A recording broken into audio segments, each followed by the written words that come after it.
So I've been tagged. Steve over at the channel Frags to Riches has tagged me in the Show Us Your Spritz tag, which was set up by Brenda over at Moody Boo Reviews. I will leave the link down to Steve's channel and also to Boo's channel in the description box. And this is a really interesting tag video. I quite like the concept. It's quite different. And I think I've managed to put together like good enough answers. A couple where I've maybe flexed the rules slightly, but I hope you enjoy.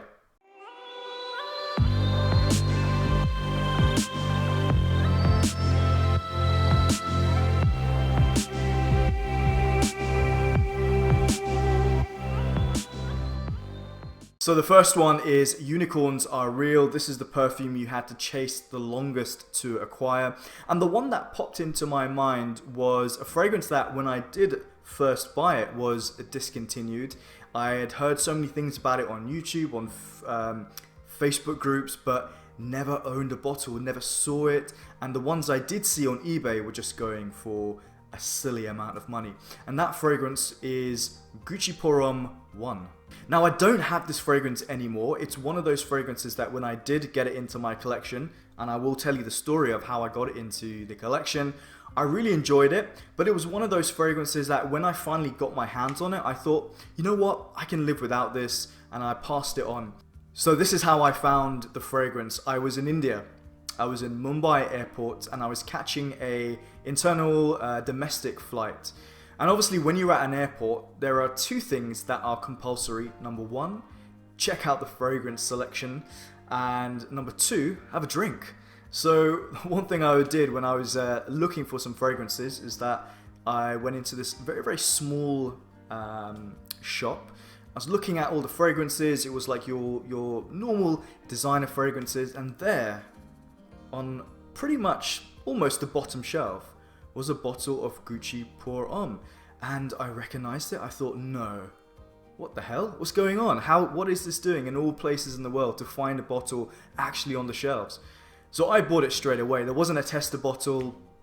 I just thought, I'll take that. And when I eventually did discover the fragrance, I did like it. I did like the kind of spiciness, the smoky incense, the woodiness, the pencil shaving vibes. It was a very, very nice fragrance, but one that I thought, you know what, I could live without this. So I'm sure whoever bought it off me, hopefully is enjoying it. And it's certainly a rare one. And I really do wish that Gucci brought it back just so other people could try that style of fragrance. The next category is House of the Rising Scent. And this is a new perfume house you've just discovered and are loving. Well, I've recently done a review on Centauri Perfumes. This is the fragrance house set up by Fragrance View, Peter. I will leave the link in the I section, so if you want to check out my thoughts on the three fragrances, you can do so. And this was a really interesting discovery for me. I picked up the sample kit here.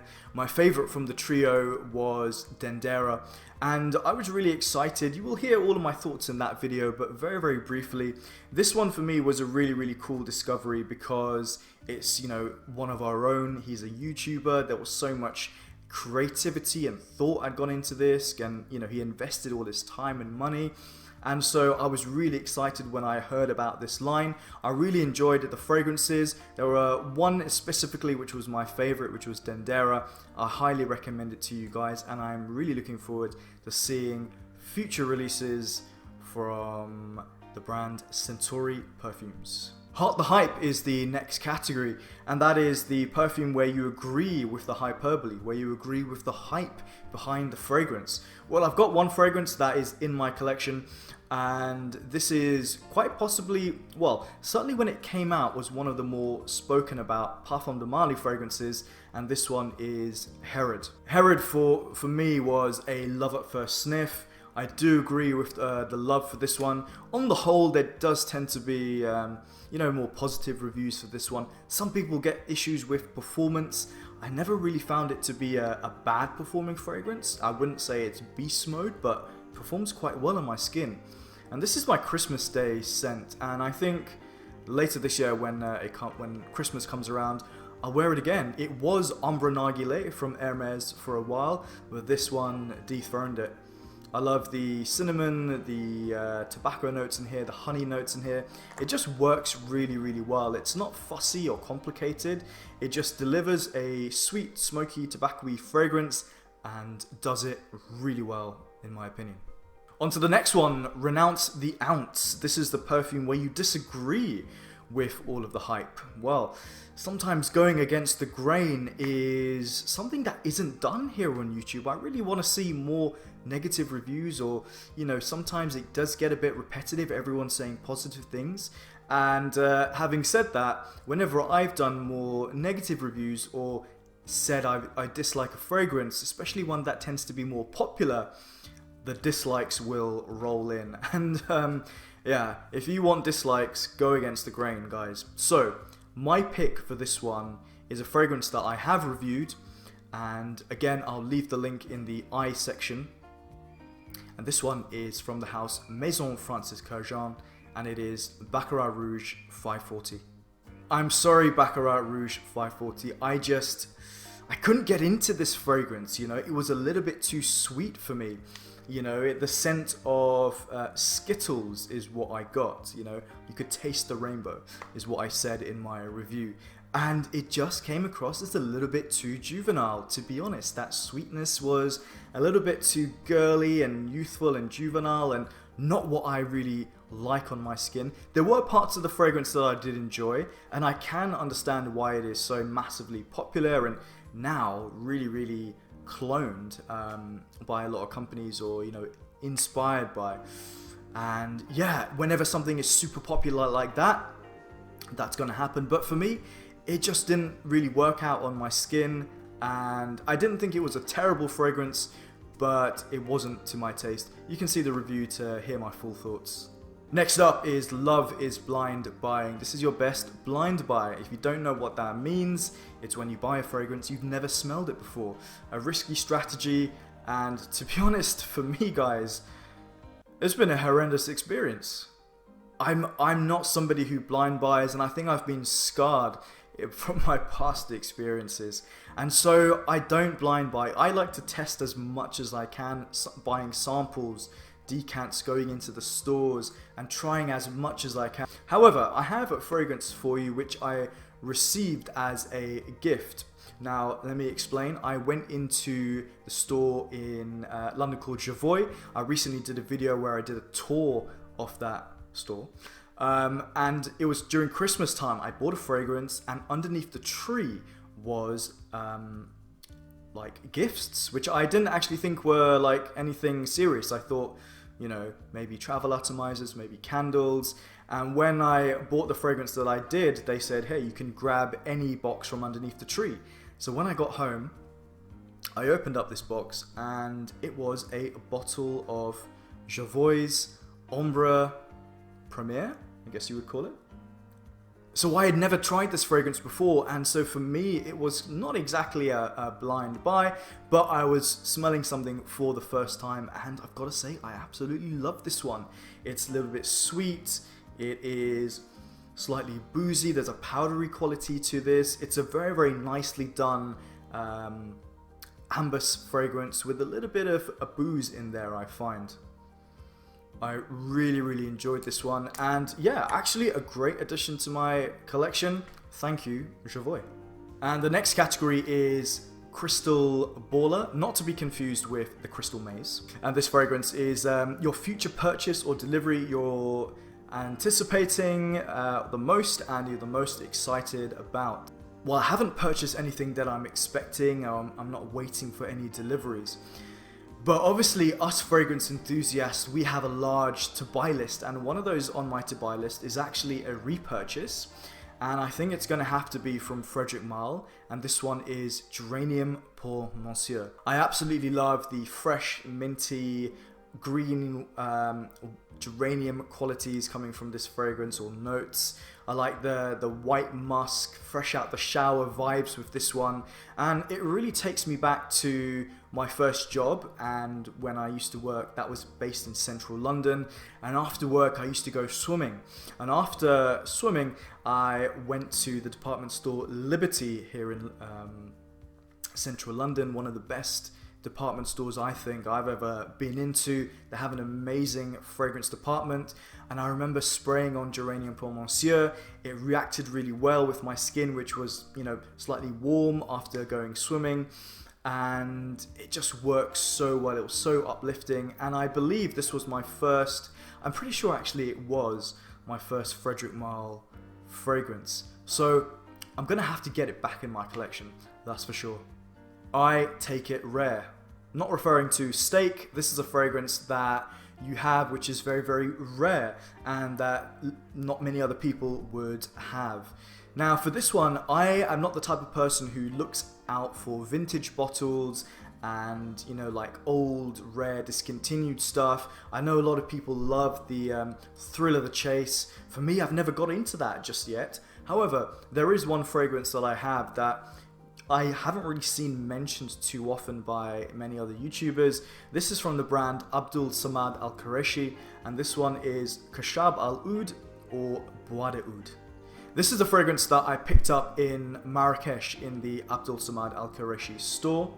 You can see it's got some wood pieces, some oud chips to be precise, just like casually floating around in the bottle, you know, just there, you know, minding their own business. And this is an oud based fragrance, and I do like this fragrance, I definitely do like it. But you know what, I actually did a video called 5 fragrances I regret buying, and this one was in that video. And it's not to say that I dislike this fragrance, but it wasn't one that I can say now that I really love. I like it a lot, but I want to add fragrances to my collection that I absolutely am in love with.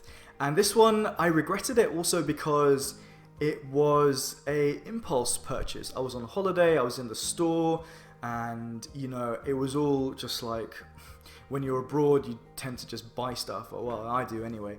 And yeah, I picked up this one, but I do enjoy it. Like, I do wear it, as you can see. I've gone through, you know, a decent amount. It is a lovely sweet oudy fragrance. It's a little bit fruity, I find, but also has a nice, very deep woody feel to it. I will one day review this fragrance, but that's what I'll say for now. Do you have this fragrance, guys? Maybe it isn't that rare in my mind. Maybe there's a lot of people who are in the Middle East, in like Saudi Arabia, where this brand comes from, who wear this quite a lot. But for me, I don't hear many people talking about it. It's worth checking out though. I am stuck on Bandaid. I'm not 100% sure what that sentence means, but in the description it says, if you could create a perfume for your favorite band, singer or actor, what would it be called and what would the dominant notes be? I really actually liked this question. I thought it was a good chance to get very creative, and the person I chose is actually a DJ, specifically DJ Shadow. Ever since I heard DJ Shadow's music for the first time, I probably heard it when I was in university. It absolutely blew my mind, and he has some of the most creative music. It combines electronic with hip-hop, with dance, with rock, and very, very unique artist. Somebody who I've seen 3 times live here in London, and he puts on one hell of a show. The visuals, the graphics, and he's a really cool guy. He's collaborated with 2 of my favorite artists, Nas and De La Soul. And it was a pleasure, or it has been a pleasure, to see him live 3 times. The fragrance is called Midnight, based on the track Midnight in a Perfect World. The top note would be a juicy, bright, delicious orange note. DJ Shadow comes from California after all, so it kind of makes sense to use that. In the mid, I would use a very, I'm going to call it a very metallic vetiver note. It would have to be a synthetic note. I would probably get Geranium to make this fragrance. And the reason I say synthetic is because Shadow uses a lot of electronic noises and kind of synthetic sounds, which sometimes don't always sound real. You know, they sound like something you've never heard of in the real world, but he puts it to get together in a really, really awesome way. So it would be a kind of coldish, rooty, earthy vetiver. And going into the base, I would include a whiskey note. I have no idea if all of this would come together, well, but in my mind it sounds actually pretty good. And the reason I would choose whiskey is because I often listen to DJ Shadow's music at night. I've seen him obviously at night, and the idea of like this boozy whiskey, enjoying a drink, the complexities that whiskey has on the palate, mixed in with the complexity of his music, I think would be a really, really nice pairing. Brain Farts Stink 2 is the final category. This is your most expensive purchase regret. My one is Roger Parfums Diaghilev. This is a fragrance I've owned. I really enjoy it. It's a very orchestral composition, if that even is a word. And I really enjoyed it. I loved it, actually. I thought it was a very excellent fragrance. But looking back, you know, the reason I sold it was because it was a lot of money to have in liquid form, and I did actually find it for half price online. But you know, it was a bit of a crazy moment when I bought it, and you know, typically I don't like to spend that type of money on fragrances anymore. That's the general rule for me. There will always be exceptions, and I thought I'm gonna have to move this one on. But you know, I still have a very large decant, so I wear it sparingly and I love it every time I do. So I'm gonna tag 3 people. I'm not quite sure if all of them are gonna actually respond to this tag, but we'll give it a go. The first person is Wasim from the channel Handsome Smells. The next person is Greg from the channel GreggyBoy76. Let's see if we can get him out of hibernation. And the final person is Eugene from You Smells Good. I'm not sure if these guys have actually been tagged already, but yeah. There you go, guys. I hope you enjoyed this video. Let me know what some of your answers are to this tag. And if you like this type of content, please do hit the like button. It helps out the channel massively. And consider subscribing if you like this type of content. And turn on notifications so you get to see all of my videos when they come out. Thanks for watching, guys. I'll see you on the next one. Take care. Bye.